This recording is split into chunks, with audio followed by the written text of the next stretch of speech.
So if you stumbled across my channel before, you know that I made quite a few videos on the musical duo Daft Punk. However, despite the jokes I made about them in some of these videos, I genuinely love Daft Punk. In fact, they are unironically my favorite musical artists as of right now. And over the years of me listening to them, they become one of the things I've been the most fascinated about. Regardless if you see this interest of mine as a genuine passion or just a meme, it's clear that these two had a really big impact on me just by looking at my channel alone, or my interest in music as a whole. To be honest, I've been kinda scared of really making this video, so this is gonna be the first time I talk about why I love the duo so much in great detail, since I haven't been too open about the influence these two had on me. But it's a video I wanted to make for a long while. When I never made a video about the spoon until now, this video felt real appropriate to make for the impact they've had on me, and for the 1 year anniversary of the duo's departure. Consider this to be a love letter for the two.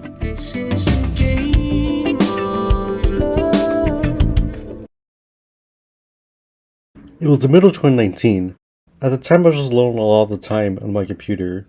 During this time I listened to background music, but for the most part I didn't listen to much actual music. For the longest time in my life, I felt there was a disconnect between the music I liked and the music I commonly hear around me on the radio or other social events. I kinda just thought that music wasn't really interesting to me as it was for other people because of it, for a very long time.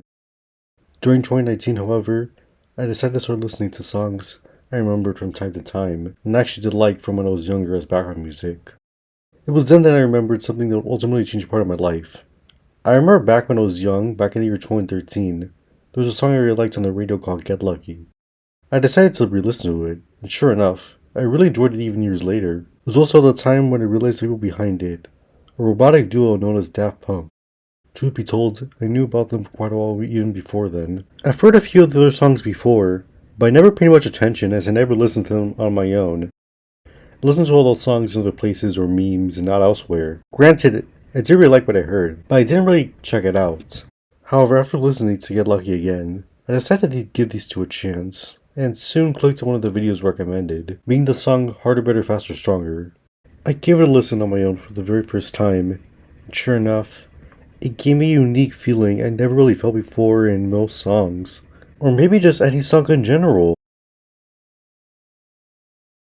Not only was hearing the song on my own all alone an amazing experience because of the music, but it made me feel something I just didn't get from the music. It made me feel something inside, as I had to experience some sort of internal experience while listening to them. Like the song wasn't just a song to me.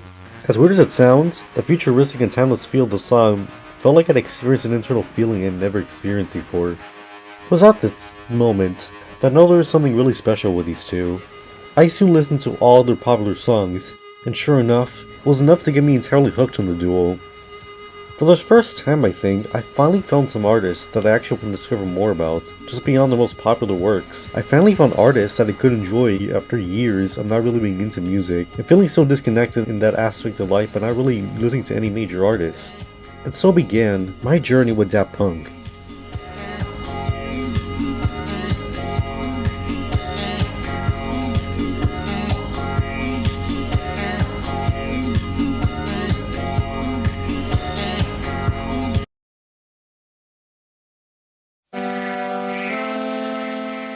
By the time 2020 hit, the virus hit. And to be honest, I was in a somewhat dark place at the start of the pandemic. I was really not in a good state mentally, and it felt pretty draining when the world was like this. I managed to get through it through a few things. One of the few things that allowed me to get through this was Daft Punk. It was during this time I listened to each of the individual albums they made, and I learned they could manage to also calm me down during the pandemic.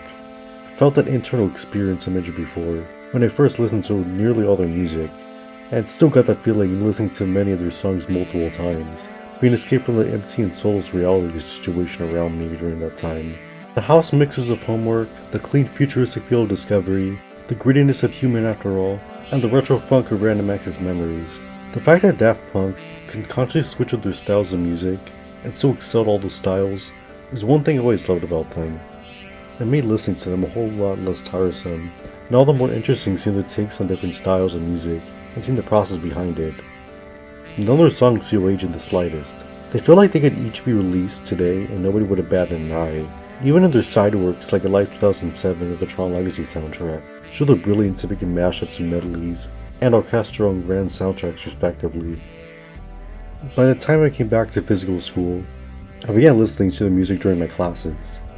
It really became one of those things I looked most forward to in a time where things seemed so bleak for me, where most people got emotional over whatever current artists were dominating the current Billboard Top 100 or old classics from the 50s to the 90s. I became emotional over the sounds of two robots. The songs made me feel something beyond just listening to music. It made me feel emotions and feelings most songs didn't, and still don't manage to catch for me. As I mentioned earlier, it also opened my eyes to the idea that there are musical artists out there that can also make me feel this way. Not just people who happen to make music for shows or for games, actual musicians outside of those realms that can make me feel this way. Speaking of which, it was also around this time that I discovered even more artists outside of Daft Punk and became a fan of electronic music in general. To be more specific, I became a big fan of the subgenre known as French Touch, and during that time, I began listening to a lot more artists in the genre like Justice, Mojo, and Stardust because of the duo. I didn't go deep into most of these artists, but it did open up my taste quite a bit to more styles of music, when usually probably would have not given it a chance just a year ago. I did not really go deep into the research behind the duo during this time, and acted like I was more of a casual enjoyer. But in reality, I go as far as saying that listening to Daft Punk extensively in 2020 was one of the few highlights of the year for me. I may have fallen in love with them in 2019, but this was truly the year when my love for them fully solidified. I was really attached to their style of repetitive, extremely basic music, and how they still managed to be really technical in their work, despite everything. I took a small break from listening to them by the end of 2020, but man, I was definitely looking forward to listening to them again soon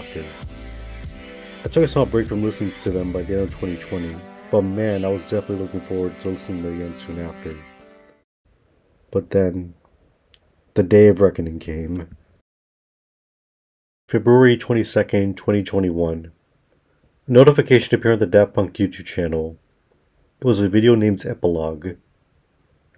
I got this notification in the middle of class one day, and even though I was not a fan for as long as most Daft Punk fans, I was excited and waiting for an announcement for them.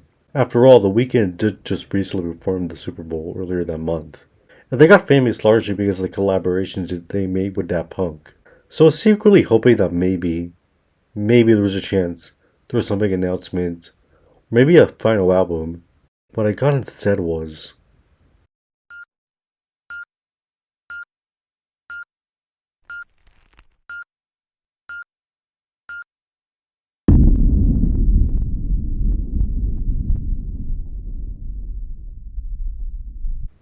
really disappointing.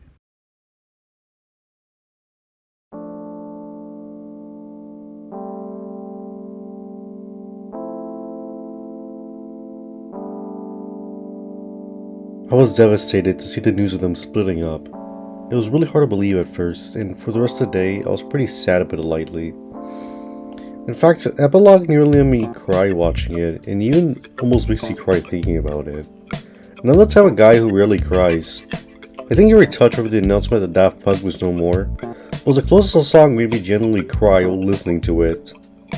However, it was at this moment I realized a lot of things.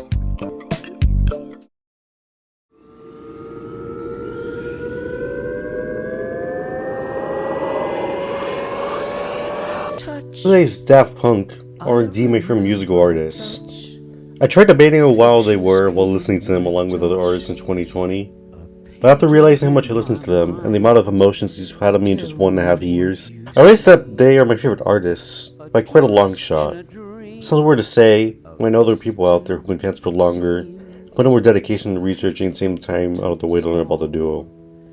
But Daft Punk to me really meant to me how people today feel about Kanye West, Drake, Justin Bieber, and Billie Eilish. How people of an older time felt about artists like the Beatles, the Rolling Stones, Michael Jackson, and Queen.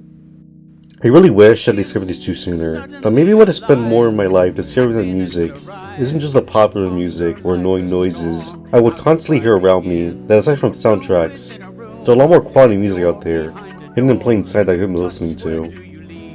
That may not be the only reason, but they're ultimately the main reason for my current love of electronic music, and my fascination for the music I listen to today. Even extending beyond their genre of work, with a very short journey how Thomas and Guy Manuel, Daft Punk were always there for me at my lowest points of my life, and ultimately felt like one of the few lights at the end of a dark tunnel for me. If it weren't for them, I'd probably just continue being completely uncultured in the main realm of music, and not experience that music is more than just noise, but also its own experience and emotions at its peak. I really had Daft Punk to honor for a lot of the things I discovered in both in and out of music. Besides, even though maybe the end for the duo as a whole in terms of new material, the albums and everything about the legacy of this two is still there and well. The split inspired one thing out of me, which is to research about these two outside of their music, and learn the thought process behind their music. I soon dug deep into their other works outside of their main albums, got into their side projects, and got into French Shush as a whole, after being introduced to it the year before.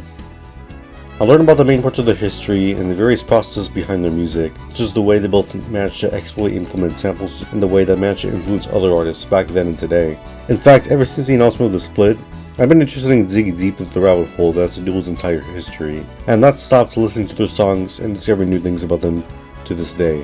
From stupid memes of around the world to listening to them on constant repeat alone, I don't think I'll be stopping anytime soon about my adoration for these two, and even if some artist comes and dethrones them, they'll always remain a special part of me, I feel. What I'm saying is, expect more from these two robots from this channel. The two robots make me feel more emotions than actual human musicians. I can go on and on about how I loved and continue to love these two, but I think if I did, I'd honestly be here all day. I really could have mentioned a lot more things in this video I have about the two, but I think we'll leave it at this. Touch, sweet touch. You've given me too much to feel. Sweet touch. You've almost convinced me I'm real.